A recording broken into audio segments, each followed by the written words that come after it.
রোজ সকালবেলায় এসে এই পাখিটা কি করে বলুন তো, খুঁটে খুঁটে খাবার খেতে থাকে। আর এই খাবারগুলো কে যোগান দেয় জানেন? আমার ছেলে।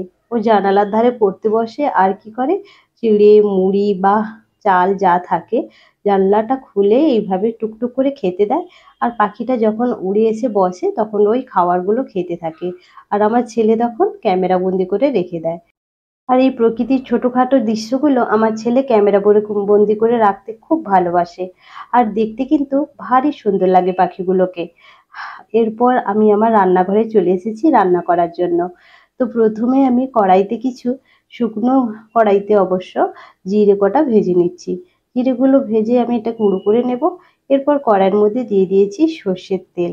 সর্ষের তেল দিয়ে ওর মধ্যে মাছগুলো ভেজে রেখে দেবো। তো মাছগুলো ভাজতে আমার নুন তো দেওয়াই ছিল মাছগুলোতে।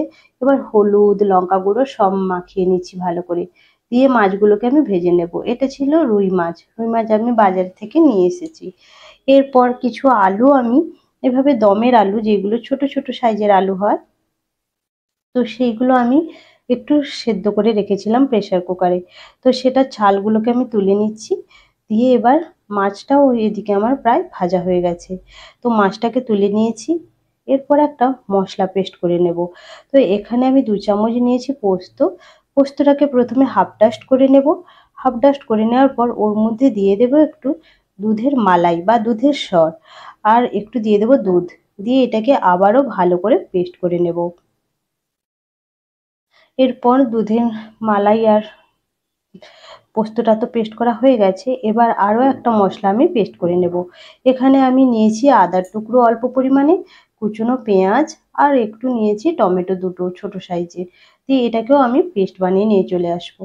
এরপর ওই মাছ ভাজা তেলের মধ্যে অল্প একটু লবণ দিয়ে দেব। দিয়ে আলুগুলোকে ভেজে নেব। আলুগুলো ভাজা হয়ে গেলে আলুগুলোকেও তুলে নেব সুন্দর করে।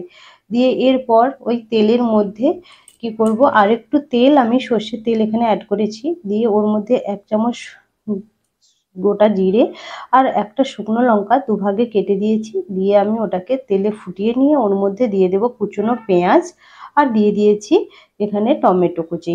দিয়ে একটু ভালো করে ভেজে নেব। এবং পেঁয়াজগুলো যখন একটু ফ্রাই হয়ে আসবে, বাদামি বর্ণ ধরবে, তখন আমি ওর মধ্যে দিয়ে দেব ওই যে আদা পেঁয়াজ আর টমেটো বেটে রেখেছিলাম, তো সেটা দিয়ে ভালো করে আমি মশলাগুলোকে একসঙ্গে কষিয়ে নেব। কষানোর পর ওর মধ্যে দিয়ে দেব হলুদ গুঁড়ো আর লঙ্কা গুঁড়ো।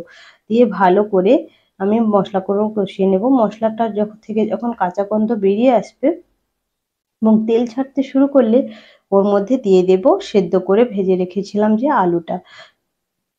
এই আলুটা খেতে কিন্তু আমার ভারী সুন্দর লাগে। এটা দম ভাজা যে কোনো কিছুই আমার খেতে খুব ভালো লাগে। আর এরপর ওর মধ্যে দিয়ে দিয়েছি লবণ। আলুর সঙ্গে একটু কিছু সময় ধরে আমি মশলাটাকে কষাতে থাকবো। তাহলে আলুর মধ্যে কিন্তু মশলার যে স্বাদ গন্ধটা কিন্তু একটু হলেও ভেতরে ঢুকে যায়। আর দিয়ে জল ঢেলে দিয়েছি। দিয়ে মাছগুলো দিয়ে আমি ঝোলটাকে ভালো করে ফুটিয়ে নেব। তো ঝোলটা এখানে আমার প্রায় রেডি হয়ে গেছে। তো ঝোলটাও আমার কমপ্লিট হয়ে গেছে। আর সেই সময় আমার গ্যাসটাও ফুরিয়ে গেছে এবং ওপর থেকে আমি দিয়ে দিয়েছি ভাজা গুঁড়ো, ভাজা যে জিরেটা ভেজে গুঁড়ো করে রেখেছিলাম সেইটা দিয়ে আমি এটাকে তুলে রেখে দিয়েছি। এরপর ইন্ডাকশানের মধ্যে আমি রান্না করছি। ইন্ডাকশানে আমি এখানে তাওয়া বসিয়ে দিয়েছি। দিয়ে পটলগুলোকে এইভাবে ভেজে দিচ্ছি। পটলগুলো এইভাবে কেটেছিলাম। তো পটলগুলো এখানে ভাজা হয়ে গেলে ওর মধ্যে দিয়ে দেব হলুদ গুঁড়ো, জিরে গুঁড়ো 1 চামচ আর লঙ্কা গুঁড়ো। দিয়ে একটু ভালো করে মিশিয়ে নেব সব কিছু। মিশিয়ে ওর মধ্যে যে পোস্ত আর যে দুধের মালাইটা যেটা আমি পেস্ট করে রেখেছিলাম সেটা দিয়ে আমি অল্প একটু জল অ্যাড করে দিয়েছি। দিয়ে ভালো করে সমস্ত কিছু একসঙ্গে ঢাকা দিয়ে একটু সেদ্ধ করে নেব। তো এখানে সমস্ত কিছু প্রায় আমার হয়ে এসছে। এবার দেখুন একটু গা মাখা মাখা হলে ওর মধ্যে দিয়ে দেবো একটু অল্প মিষ্টি। মিষ্টির মধ্যে আমি এখানে গুড় সবসময় অ্যাড করি। আপনারা চাইলে কিন্তু বাতাসা বা চিনি অ্যাড করতে পারেন। দিয়ে আমি সমস্ত কিছু একসঙ্গে মিশিয়ে নিয়ে যখন মশলা থেকে তেল ছাড়তে শুরু করবে তখন আমি কি করেছি এটা তুলে রেখেছি। এরপর কড়াইয়ের মধ্যে তাওয়ার মধ্যে দিয়ে দিয়েছি সর্ষের তেল। সর্ষের তেল দিয়ে ওর মধ্যে কুচনো পেঁয়াজ আর কাঁচা লঙ্কা দিয়ে দিয়েছি। দিয়ে ভালো করে একটু ভেজে নেব। এদিকে আমি একদিকে সাইড করে পেঁয়াজটাও এদিকে ভাজা হতে থাকবে, আর একদিকে আমি এখানে মাছের তেল পটকা আর ওই যে মাছের ডিম থাকে না, তো সব কিছু দিয়ে ভালো করে ভেজে এটাকে আমি একসঙ্গে মিক্সড করে নেব।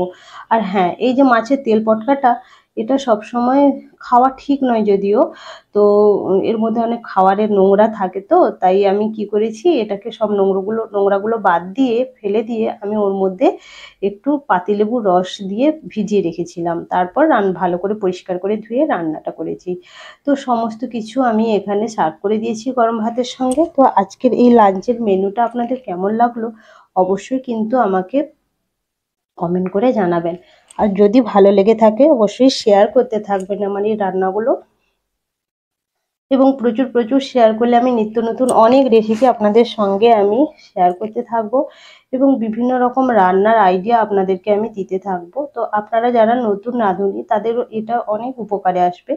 আর আমার এই রান্নাগুলো আপনারা কন্টিনিউ করতে থাকবেন, আপনাদের অনেক কাজে লাগবে। এরপর আমি সমস্ত কিছু একটু ট্রাই করে নিচ্ছি। আপনারা ভালো থাকবেন, সুস্থ থাকবেন। আসছি পরের কোনো ভিডিওতে। নমস্কার।